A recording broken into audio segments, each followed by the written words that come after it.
another master at social media advertising and ads.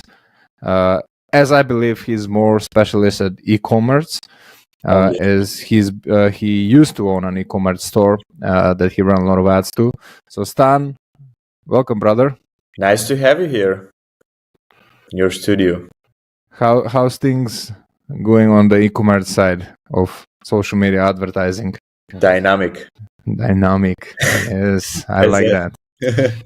As every other niche in the social media marketing space. Tell me, how long have you been doing this?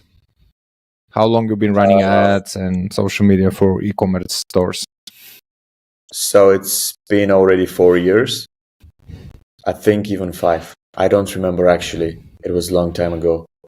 I started off by it was a pretty interesting story. I used to work in a warehouse, and I started selling the stuff from the warehouse, and then this thing started to expand, and I started creating some websites, putting the products that were in that the warehouse was supposed to sell in my website.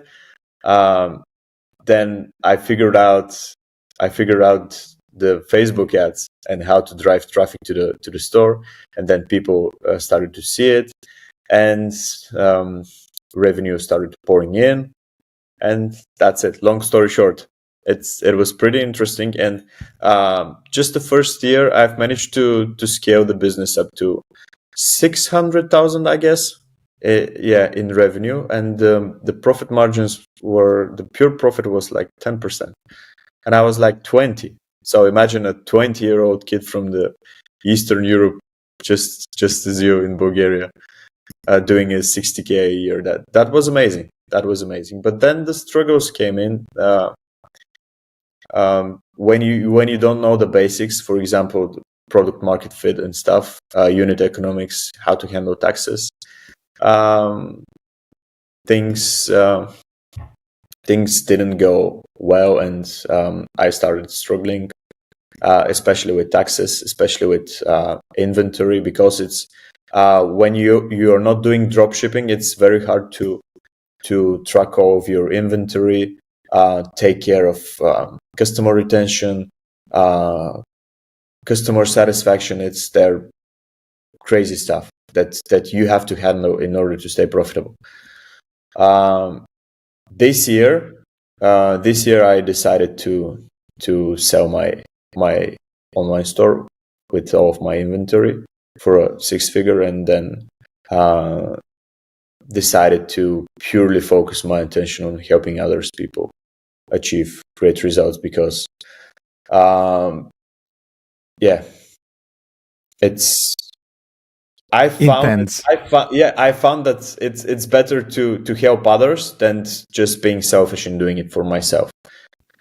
Oh, and I forgot to mention that during all this crazy stuff, we decided, me and my team, because during the time of the e-commerce game, while running the store, I used to have a team of 10 people, and one day we didn't have much work to do, and we decided to outreach people and start selling the paid ads.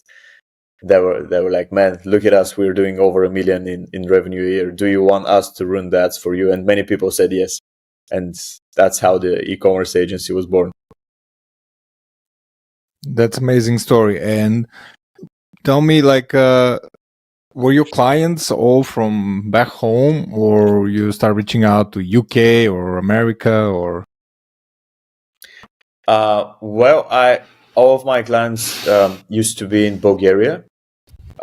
Some of them were in Romania, but straight this year, we started working only with USA customers, or customers that are based somewhere else and sell in the US market. US market is a lot different story compared to Europe. It's the consumer behavior, it's different. Everything is different. I've read a statistic somewhere that the US market spends twice as more as the whole European market combined. All the countries, imagine that. 2.5 actually more. Yeah, there is this saying that says like if you decide to reward the U.S. market with your expertise, the U.S. market will reward you with high consumerism behavior. Yes, I love. And it's a good quote. Yeah, I to love. Remember. And we predominantly in our agency also work. We're focused more on public speakers and coaches who are very busy to dance on camera, and it's still like predominantly US market is where most of the money comes, and campaigns usually drive ROI. Yeah. So if I ask you like what was the biggest lesson you learned managing your own company, starting from being nobody to building that company? What was the biggest lesson you learn? Or if I rephrase that question, it's like, which is the lesson that repeats, like no matter what new thing you do? This happens to me all the time. I think the universe is trying to play with me. I constantly learn the same lesson. I'm like, oh yeah, like stay focused, man. Like you know what you need to do. So what was the biggest lesson you learned? Focus on the fundamentals. Definitely. Because many entrepreneurs and many business owners have this shiny new object syndrome, that they go from place to place and they don't focus their attention purely on the fundamentals. They don't understand unit economics, they don't understand product market fit, and these are the things that really move the money needle, man. Everyone is focusing on the offers, on the ads and stuff, but they don't actually understand why they're doing this. Yeah, that's very well said. Like I also always tell to people, man, like ads, they always work. Yes. Like it's so easy to run ads. Like what doesn't work, it's what happens after, right?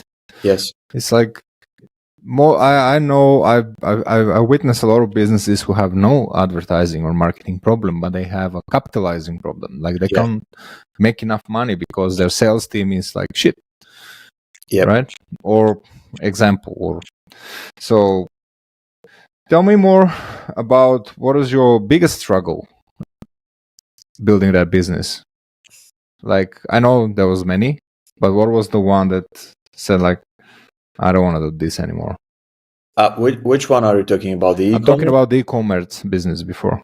Oh, what was the one thing that you're like, I man, was doing the stuff the old way.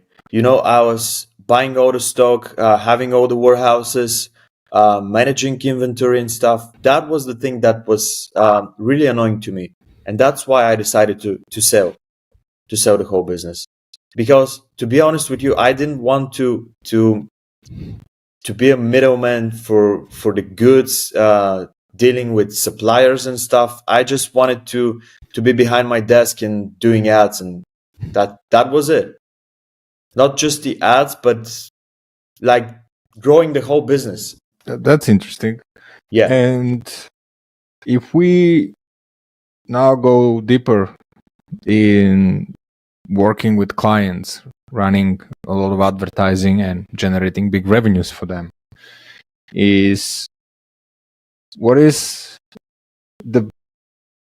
what do you believe that most of the people that approach you to hire you, what do you believe they need to learn before they actually jump on an adventure on advertising on social media? So we both got clients.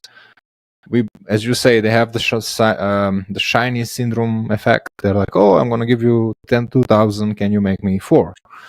Right? And you're like, need to be like, wait, like there's a lot to do before we get there, right? Sometimes we all get lucky, right? Yes. But what do you believe is like the thing that you constantly have to explain to business owners so they can actually understand how this world works? The thing that I constantly have to explain to people is that they need to become better entrepreneurs in order to run better business. And the ads don't sell the ads just don't. It's not a validation for the business. I mean, you can't be a magician and just run ads and expect this whole thing to be profitable if the backend it's not good. That's what I'm constantly trying to. And it's not an easy task to explain that, right? Yes.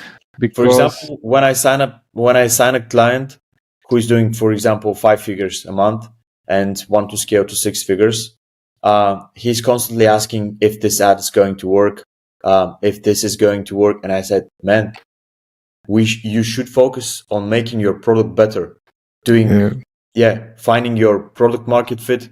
How do you, what problems do your customers have? How can we find a solution and sell the solution? That's it. And it's not an easy task to explain to business owners. Like, yes. the reason I step back from e-commerce is because I got a very big company in the US who was making like hundreds of millions of revenue, right? And it was very difficult to explain to the team I was supposed to kind of guide to scale that. So that company was not selling anything online, very little. Like, I sell more than them online, right? So they had the big network. And this is where I said I will never do e-commerce again, because I found it really difficult. Like, I went to this company and I asked them, like, cool, I want the numbers. I want to calculate what is your cost per acquisition at the moment with all your channels. So I want to have like understanding of how much does it cost us to acquire a new customer, how many of them purchase after 60 days, after 6 months, what are our tactics to make them purchase after 90 days. I want to see how much full LTV we are actually generating out of these clients. And I want to have, so I can set up some targets with how much should I want to drive the cost per acquisition down, how much should we have profits in the end. And the question is, like, you just run the ads. We don't care about these things. And then I was like, how can this company make 100 millions in revenue and they don't even know their cost per acquisition? And how am I supposed to go to this guy who's multi-millionaire? He's actually famous, right? And like, who am I? How am I going to convince you to trust me, right? When he has the ego, which is fine, absolutely earned, right? It's not like a fake ego. He knows what he's doing. But how am I supposed to explain to him the online world, right? And I face kind of the same issue with the smaller businesses, and I was like, I'm not gonna continue doing e-commerce. I'm gonna go back and do what I do best, and that's lead gen and coaching and working with coaches and public speakers, because with them it's a little bit different, right? Yeah. And it was the same. It was the same struggle, and I was like I cannot spend. I had a huge budget allowance. It was like I was basically sweating on how much money allowance I have to spend on daily basis, right? And I never spent a single penny, because I said, if I spend your money, I have to spend them with confidence rather than just, spend your money and then be the guy who lost you the money. Because and then the whole team was very mediocre, and I was like, we don't want to do this and we don't want to do that. And I was like, then we cannot work together, right? Yeah. And that was the biggest struggle I had in the e-commerce world. And I was like, how do I explain these people this stuff, right? Yeah. Like, why they're like, and it's hard because they make their money and now they're confident, and it's hard. Yeah, definitely. To put the idea, because they did something, it worked, right? But now when you need to get to the next level, you need to do the stuff that you need to do to get to the next level. Absolutely. And this is also the big problem that most people come to us when things are not working. Do you face that as well? Yeah. They come to you after you give your expertise. They start asking questions, and they start to doubt your expertise.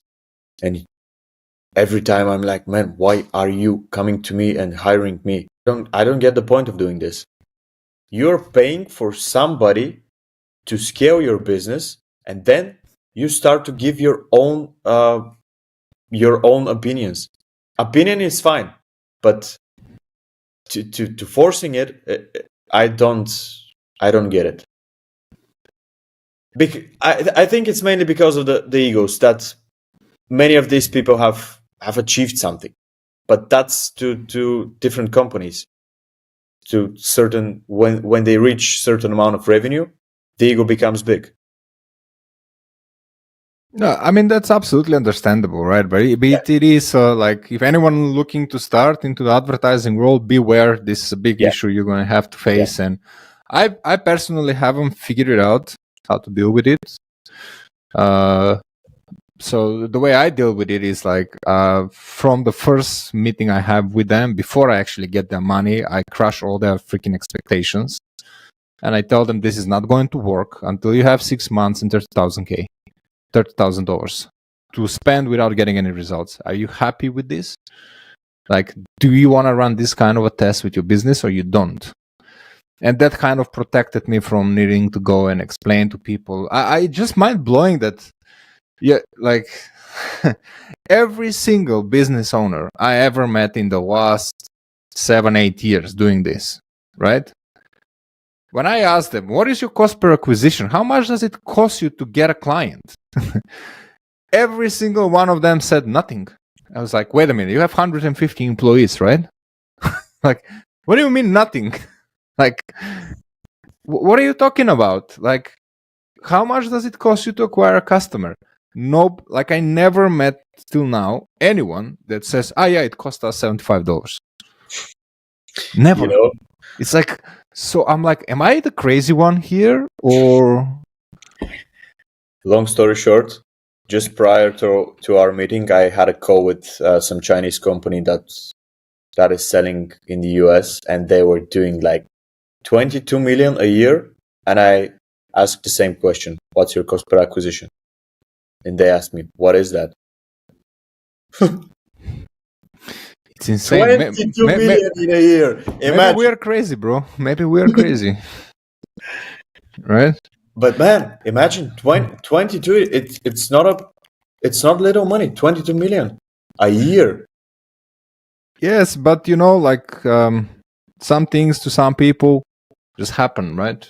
Yeah. Or they have a great product and people want it. Like if Apple doesn't know their cost per acquisition, they're still gonna sell 100 million phones worldwide. So sometimes people, you know, because they had a great product, they appear in the right time, they got lucky. In my case, working with public speakers and high-end online coaches, the big issue they have is like most of the high-ticket business come from their network, right? They have a powerful network. Yeah. I mean, powerful network. Like every single person in their network is worth 10, 20 million, right? Yeah, definitely. And when they have a retreat or they have a new program, they just go to their network and they make $500,000 in like a week. Yeah. Right? Because their network is very powerful. And when they approach the cold world onto the internet, like they expect that the cold world will react the same way like their network reacts, right? And I'm telling them, like, I don't even know who you are. Like, why do you think I'm going to give you $5,000 or $10,000 or $20,000? Right? You need to work to convince people. And if what do you think is like what annoys you the most on social media? What annoys you the most when it's about advertising and social media, you know, with the gurus and stuff? False claims. Definitely. Over promising and under delivering. That's what annoys me the most. Because these people are hurting the industry. The trust in the customer decreases. And for example, there are a lot of people on the market who can actually deliver, and people don't believe them because of these guys who give false claims. That's the thing that annoys me the most. And all of the people that are wannabes, I try to do stuff that they don't even know. There's loads of that, right? Yeah. Like one thing that also I see quite often is get my program and I'll teach you how to make a lot of money without running ads when it's How's a that freaking possible? ad. It's an ad. Yeah, right? yeah. How's that even possible? I mean, have you? Did you manage to read the book 100 Million Leads? The leads, no. That's the new book, right, of Alex Yeah, by Hormozy? Hormozy. No. I read the old one long time ago, and another 100 ones like that one, right? Yeah, the book is good. Actually, he's explaining about the 4 core ways of getting leads. The first one is the warm outreach. There, he's explaining about the people that are in your environment, the close friends, etc. The second thing is the cold outreach, which is basically cold DMing, cold emails. What else? Cold calling also. Cold calling, bro. Yes. Yeah, of course. Third thing is content creation. It's one to many. You create a piece of content, you post it on social media, people see it, and if they find it valuable, they reach you out. Just a second. If they find it valuable. If the fourth and most efficient thing of them all is the paid advertising,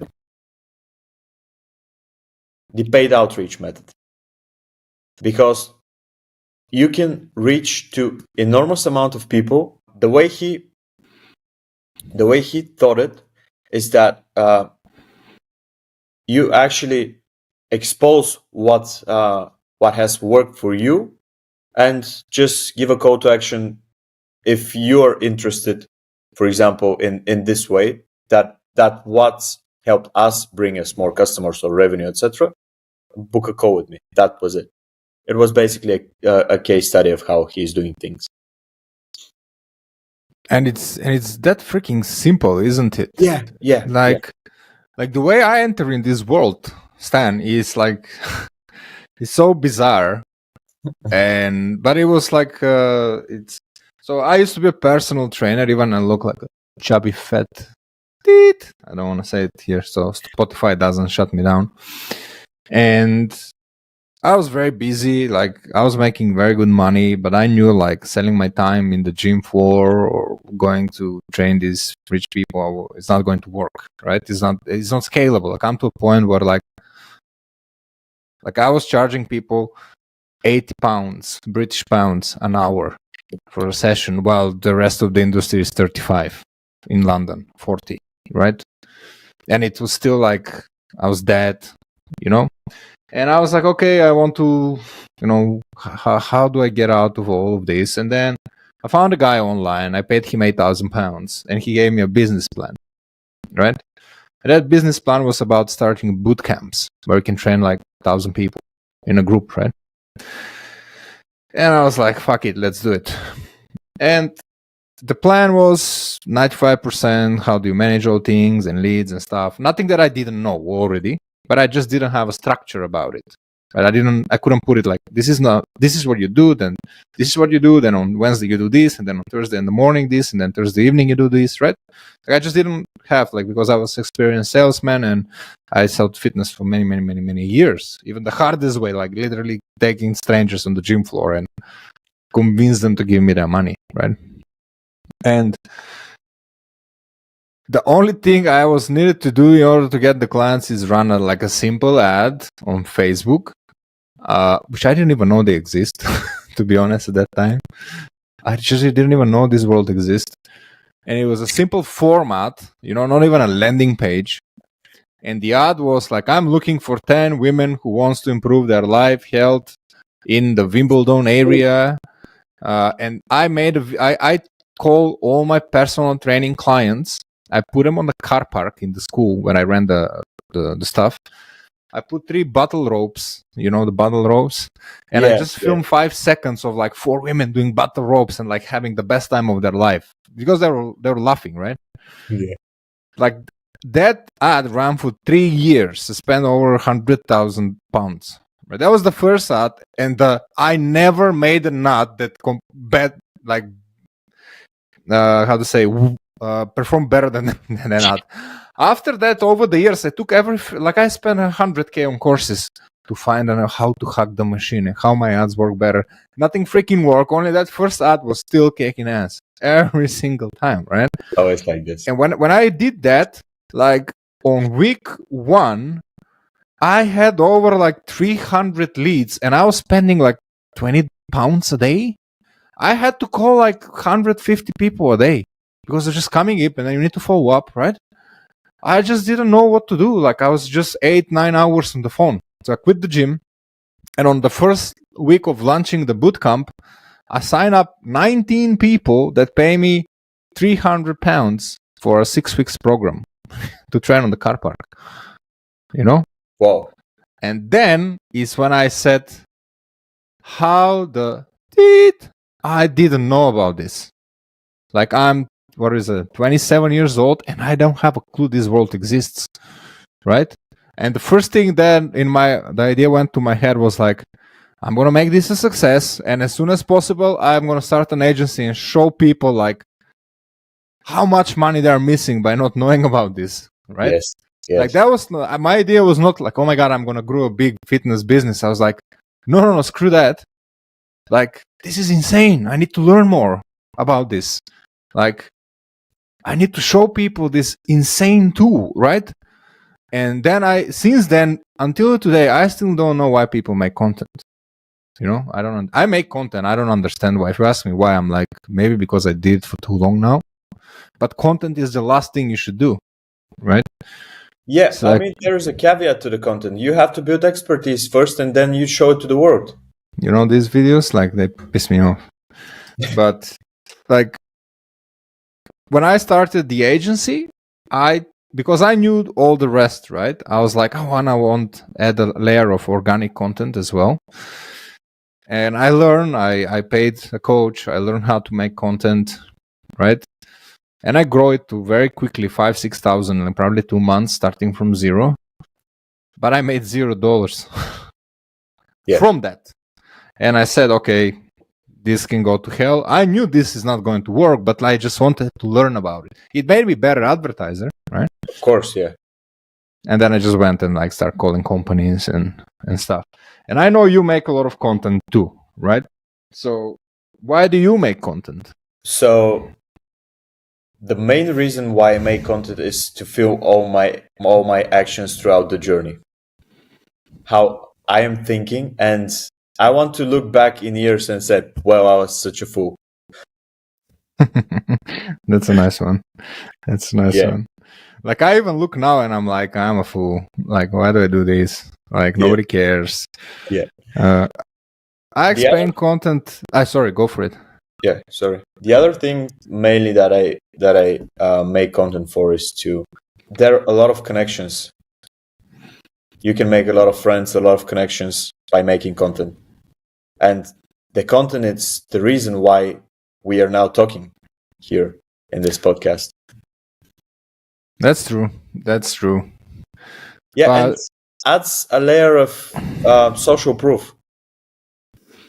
And it also I would say builds a personal brand which is a great asset.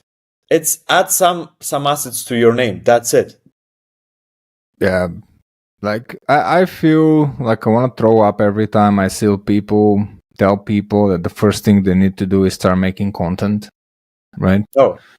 And I'm like, you're never gonna quit that shitty job if you start making content. Like, the chances of people want to work with you randomly because you're making content is very low. I mean, all these gurus that teach content creation is like, they don't teach content creation. They tell them to go and DM 100 people a day, 2,000 people a day, like DM. Like, they tell them to do cold outreach. They're not teaching them, like, the content they're teaching them to make doesn't bring the leads. Yeah. Right?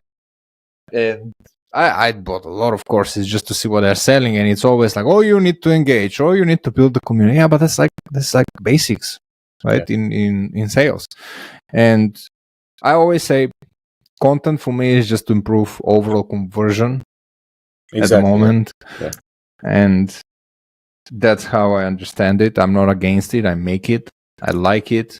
But if you want to make money, like, learn how to use the premium features of the platform rather than becoming an expert at the free features of the platform, right? And what is the biggest what is the, if I say like, what is the most successful campaign? But when I say campaign, I mean as a complete customer journey campaign, not like an ad campaign, like campaign, funnel, purchase or a lead event afterwards, that you ever kind of said to yourself like, damn, I can replicate this so many times and it's going to work again and again and again, because we encounter these beautiful problems, right? Like you try to fix something and then you fix it and it's like boom, it explodes at one point, right? You get the copy right, you get the ad right, you get the funnel right. Like, which kind of campaign you found?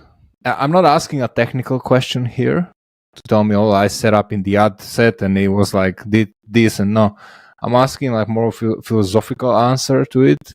What was that campaign selling? Was it selling an outcome? Was it selling a pain point? Was it selling the features and benefits of the client or of the product? Doesn't make sense at all.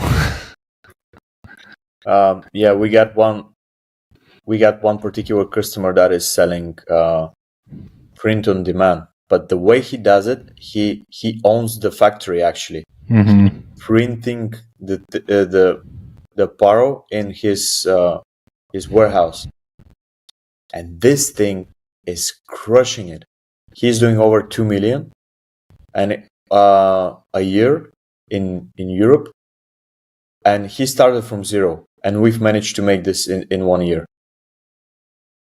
I'm telling this in Europe because in Europe it's different. The consumer behavior, it's not that upgraded, just as the United States. In the United States, 2 million may seem nothing because we have customers that are doing these figures in a month. But in Europe, it's different. Starting from 0 to 2 million, it's a lot. Oh, no, of course. Yeah. And he's having a unique selling proposition. He has focused on the basics of the business, finding the product market fit, finding the right people to sell the product to, finding the great product or the mechanism, whatever you would like to say it.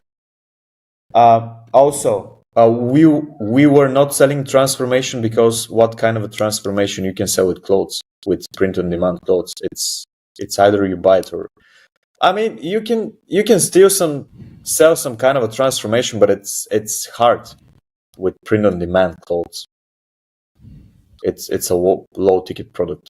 But the thing that we managed to do it is find a group of people with specific. It wasn't a problem, but it was under specific circumstances, and we found that the price point, the amount our target niche was willing to pay for this product, and this thing crushed it, really crushed it, and he's continuing to scale right now. That's you mentioned a keyword there. Keyword I really would like to expand a little bit more about it. You say price point. So Yes. I try to talk to a lot of people and tell them like, how did you come up that this is worth $300? They're like, oh, it's worth way much more than that. I know it's worth, like, do you know how valuable it is? And I will be like, no. And honestly, I don't care. But what is your concept of proof that this is worth 300? Do you know who decides that? Is audience, not you. Definitely. Right? Definitely. So you mentioned that, and I want you to tell me more about like what should a business do before they decide, in your experience. Like if somebody's now want to sell an offer, whatever that is, e-commerce, coaching, whatever that offer is, like how do they construct their price? Because as I said, everybody's like, this is worth way more than I'm selling it for. Okay, so first things first, we have to have a niche, a specific group of people with specific problem under specific circumstances. that's this thing. It's not dependable on the other aspects that I'm going to talk about right now. So the second thing we have is transformation, the promise you make to your audience. And the next thing is your price. The price is the amount your target niche is willing to pay to achieve this transformation. So this forms the market.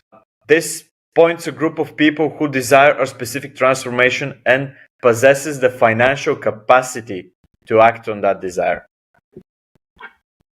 And the thing about the offer that is really interesting is the perceived value of the offer itself should be high, and it should be like 5 to 10 times more the price. For example, if we sell something for $5, the perceived value should be $25 or even $50 to see how people actually react to different price points. I find out, especially selling online coaching, I find out that after all of these things are in place, right, that you need to have like a pricing strategy, right? I tested this several times and it always worked. And even though the business owners not always like it, right? And I'm telling them like I had a client and they came and said, "Oh, we decided to increase the price from 300 to 550. I have a coach who told me I'm too cheap. People think I'm too cheap." And I asked, why? Like, I run the ads. You're selling nothing at the moment, right? We're selling something else. This was like, it was in the whole ecosystem, right? Yeah. But I have access to the numbers and you're selling like 3 a month. Like, how did you come up with the idea that you should be selling it for 500 and from 3, I think it's to 550, right? Like, or I want to know how did your coach come up with that idea, because it's very interesting. I want to learn, right? I want to learn because I don't see any indicator that we need to increase the price. And they increase the price and then everything else starts to suffer. Even my ads, even the other offer I was selling, because now they start looking like too expensive and they don't care enough to charge people that much, right? And I always do with everybody else, like, hey, you can't just go and like, I think this is valuable $1,000. I'm like, why you don't try to sell 10 for 300 first, right? Get a feel for the product, get a feel for the, like, there's a reason in every supermarkets, all the big companies give you like samples of food, right? Yes. So they can see actually they're doing experiments. They do actions and they drop the prices to see if like people are gonna rush and buy the cheese from the shelves if it's cheaper. So they know like, oh, they're not buying it because it's not good, because it's too expensive at the moment. So they like, you need to have a system to decide. And there was cases where as we increase the prices, the ads get smarter over time and we're still keep on getting the same amount of new clients buying it, even if we tripled the price in 6 months. Yeah. Right. And we're like, okay, we didn't lose money before, but we got smarter. Right. Yeah. And that's another thing that people have to understand, that the price is not what you want it to be, the price is what people are willing to pay for. Am I right? Absolutely. Absolutely. With e-commerce though, it's a bit different, because you have to maintain more than 80% gross profit margins in order to stay profitable, because you have to run all these discount offers and stuff, and you have to play with it. And but though, if you for example, if the business is making 200, 500K a month, then we got to make sure that we actually start becoming one of the most expensive players on the market. And the reason behind this is to actually to crush the competitors by becoming more on the premium side of the things, if that makes any sense to you. No, of course, but that's not just going to happen by increasing the price. You'll have to look more like a premium brand. There's a lot of work behind it, right? It's not like we're just going to run an ad to more expensive price and people are just going to be, oh my God, they're better than us. Like, no. It takes rebranding. You never know, right? It's a big step to make. I said we are doing this when the brand is in the price range of not the price range, but the revenue range of 200 to 500K.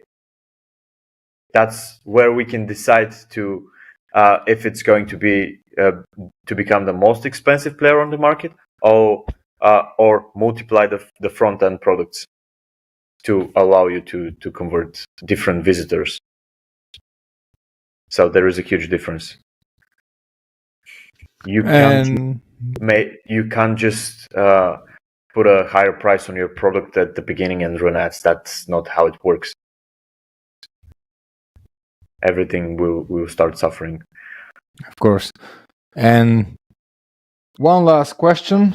What is your opinion on ROAS? I'm measuring return on ad spend. For the people who don't know what ROAS means, ROAS is return on ad spend, right? How much money you spend with your ads, how much money you're making as a direct impact of the ad itself. ROAS is shit. I don't know if we are going to get banned about this, but ROAS was made by agencies who try to make their customers spend more. It is done to measure the efficiency of the platform itself, but it doesn't affect the whole business, the ROI. So I would call it just a vanity metric, and it's definitely a no-go to follow. But why, Stan? I need to know how much money I'm making. There is a thing called ecosystem ROAS that we calculate from, how to say it? We calculate the blended CPA. That's across all channels, across all marketing expenses. So that's what matters. Yeah, but leave the Google ads aside. Like, that's not your job. I want the Facebook ads to make me money, and ROAS is where I can see if this ad makes money or not, doesn't make money, right? Yeah, but how do you track this? Well, Facebook says there is a ROAS, and I can see how much money is the ad making, right? Okay, but imagine the following scenario. You're scrolling through Facebook, you see the ad. Then you go to TikTok, see the same ad. Then you decide to go to Pinterest, see the same ad. Then you decide to Google it and buy it from there. So who takes the most credit of it? Well, Google. Yeah. So that's the typical thinking of the today's business owner, right? And this is also something that is I find it very difficult to explain, especially to e-commerce business owners. Like, and it's not them, but it's the team that works for them, because they are like, this guy is a threat to my job. Yeah, like this guy is gonna come and talk and like kind of kaboom that what I do is that I'm basically taking credit for someone else's work, right? And these teams, until they learn that they need to operate together as a team and share the winnings and the losses together, it's mission impossible. That's one of the main reasons I abandoned e-commerce. I was like, I'm tired of convincing people that like you're measuring their own metrics. And how do people know which ad works if they're running two ads at the same time?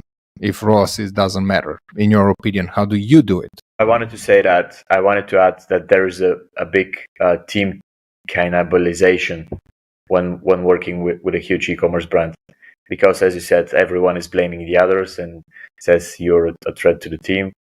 Yeah, this thing happens a lot.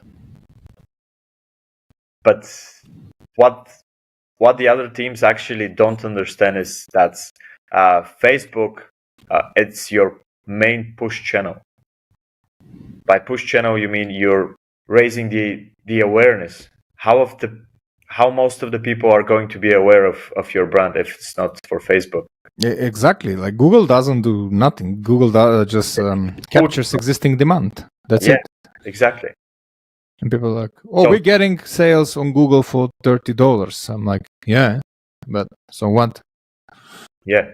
And the thing is that the more you put on the front end with Facebook and stuff, the more revenue you start getting from email, from Google, etc., from all other channels.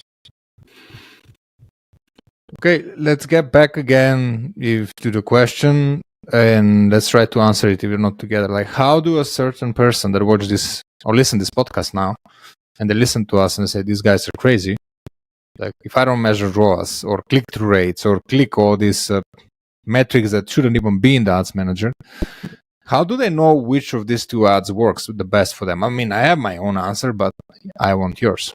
You mean which ads? They're running two ads at the same time to a same product. How do they know which ad perform better if they're not allowed to measure ROAS? It's a hard question to answer. Okay, so I'll give you my take, and maybe it's gonna. You definitely know the answer. You do this at a high level. You just so. I will use campaign simplification, and I would use campaign simplification, and I would run one or two ads maximum at a time to see how the whole ecosystem is affected. Yeah. And when I run another one, I'll just monitor the whole ecosystem, like all the sales coming from everywhere, and I will shut down one ad just to see if this one is actually the main drive of the results, which basically means I'll never run two ads, dynamic ads or two ads more at the same time. And this is how I can see and measure the impact certain ad has to the whole business. I know with e-commerce can get way more complicated with Black Fridays offers that people like to run and then the DABA ads, right, and stuff like that. But in general, this is how I would measure it. Like I will run an ad and I'll see what happens in the backend stuff. And I'm not going to run 10 ads at the same time, so I have no freaking clue which ads actually is moving the needle, right? Definitely no go. Yeah, so I focus on account simplification. That's it. Maximum 3 to 5 campaigns. Sorry. Cool. I'm even deeper. I'm just run one. I'm like one campaign and no more. No more. It is harder. It takes longer to test stuff around, but it makes me have a clear vision of what actually moves the needle faster, rather than being like an addict on the platform, like starting owning. Because I've been that guy who refreshed the screen, and you've been there too, like refreshing the screen and like, what happened? Do I have a lead? Do I have a sale? Like, no, okay, let's refresh 5 minutes later, right? To be honest, right now, we have a team of media buyers that are taking care of this stuff. I'm more like I focus my attention on the product market fit mainly. And what I enjoy doing more is actually finding the our buyer persona's pain points and actually finding a better solution to their problems.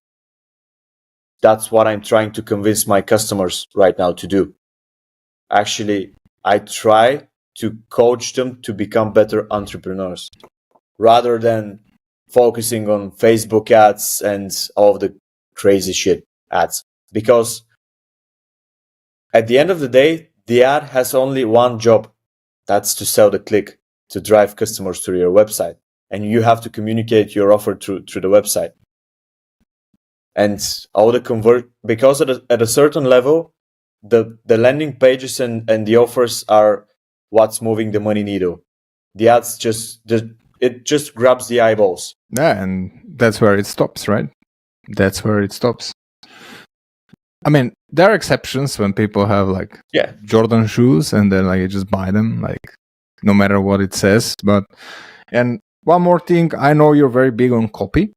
and you talk a lot about in your content about how like copy is like the king of, how do you say, of ads or sales. Like if you don't have a great copy in general in your funnel, you're not going to make it. So can you tell me more about like what, like if we let's say we talk about the ad, right?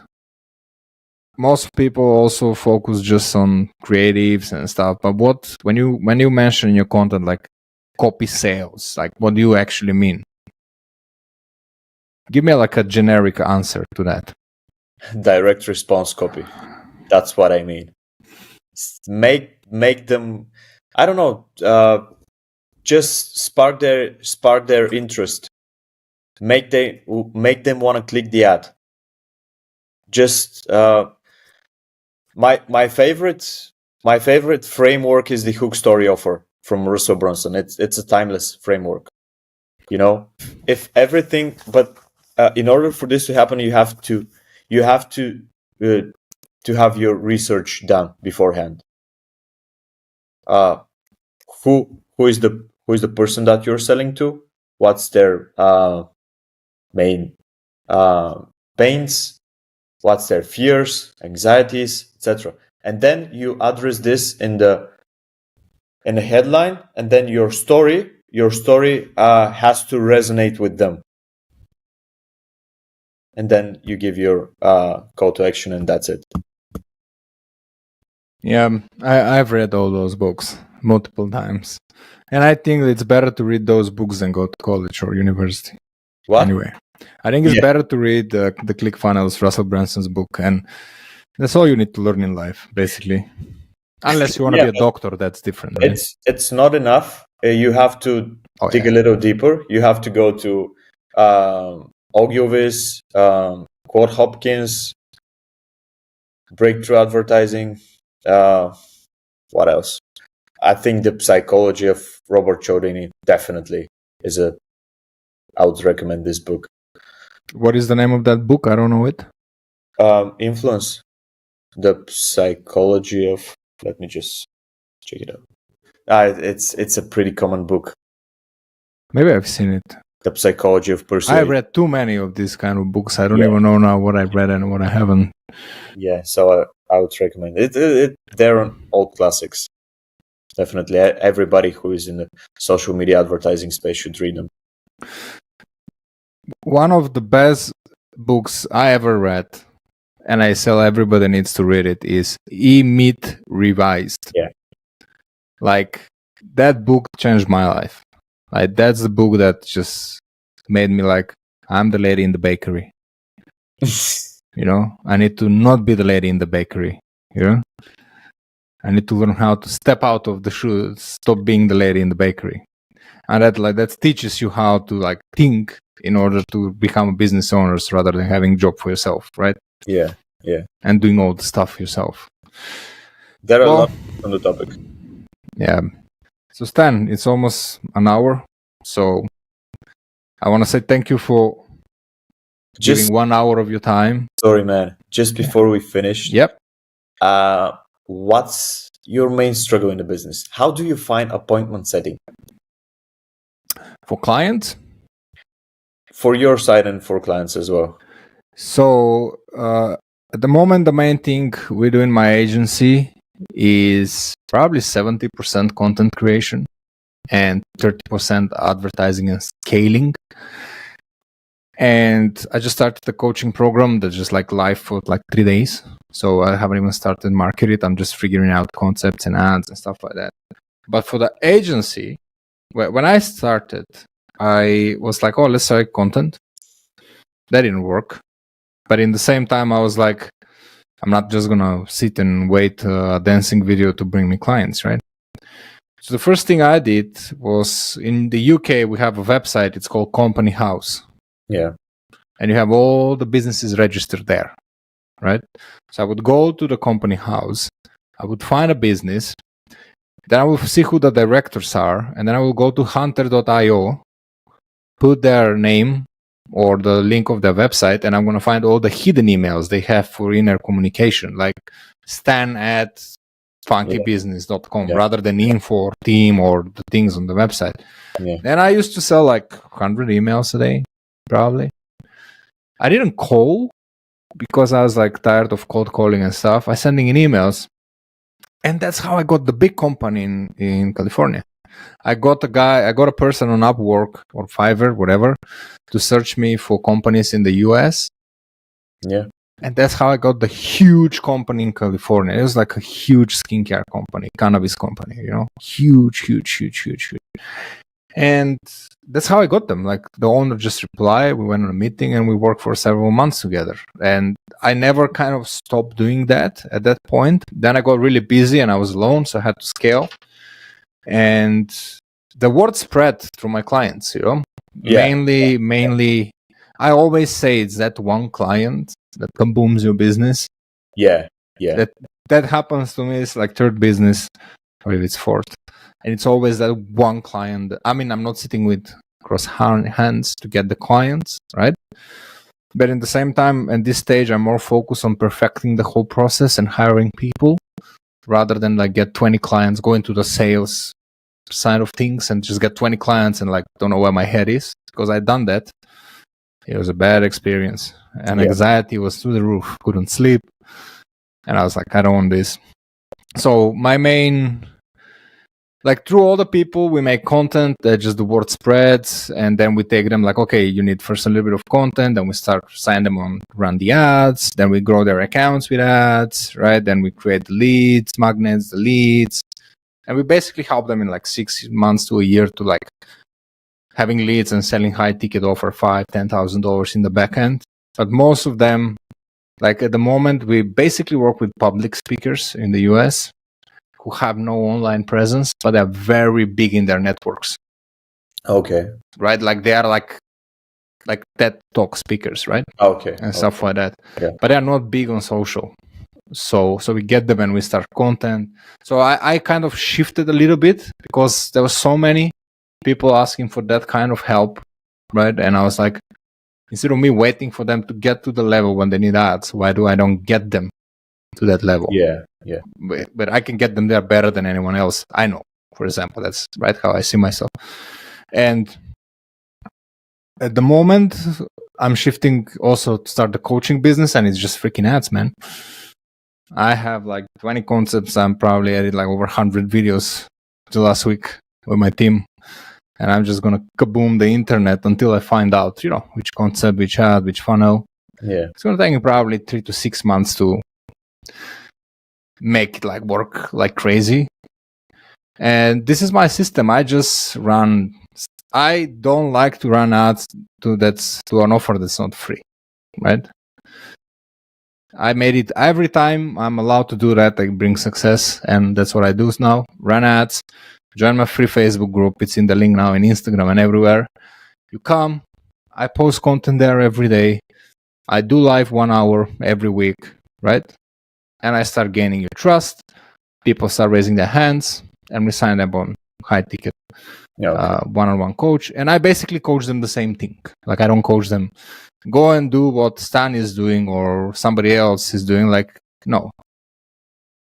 Get a free offer that's very good. Drive people outside of the feeds, right? I use Facebook groups. You can use a mobile app, whatever, and just be there for them. Because I don't want to sell $7 coaches, or $30. I don't care about that. I like to sell $3,000, $4,000, $5,000, $10,000 offers, and nobody is gonna give you 10,000 because this was a freaking ad. And I know that. I've done this many times. Yeah, and it works if you want to put the work in it.